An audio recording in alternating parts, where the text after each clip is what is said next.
Աշոտը հարցնում է.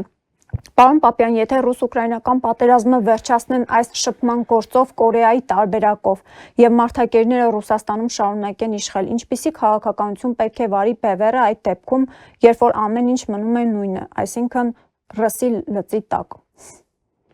Ցանկացած լծից պետք է ազատվել, թող ռուսի լծից է ազատվել։ Ուկրաինայի գործոնը կարևոր էր, որ Հայաստանի թեկուզ եւ ձևական ինքնիշխանությունը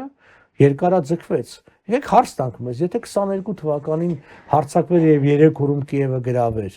արդյոք բավարարվելու էր դրանով, թե այդ հաղթական բանակը թեքվելու էր դեպի Վրաստան եւ Հայաստան եւ հերթական 11-րդ Կարմիր բանակը տեղացի նեոբոլշևիկների գլխավորությամբ դիմավորել էր։ Իհարկե դա է լինելու։ Այսինքն այն որ 22-ից 25 թիվ դեռ Հայաստանը գոյություն ունի, այ դա շնորհիվ Ուկրաինայի ժողովրդի դիմադրությանը։ Շատերը այդ չեն հասկանում, բայց ինչ է լինի Ուկրաինայի ճակատում, դա ժամանակավոր լուծում է, դա խորքային չի։ Ռուսաստանը ռազմավարական տեսանկյունից պարտվել է, ռազմական պարտությունն էլ ձևակերպվի։ Պուտինը ինքը ամենամեծ թշնամին է Ռուսաստանի,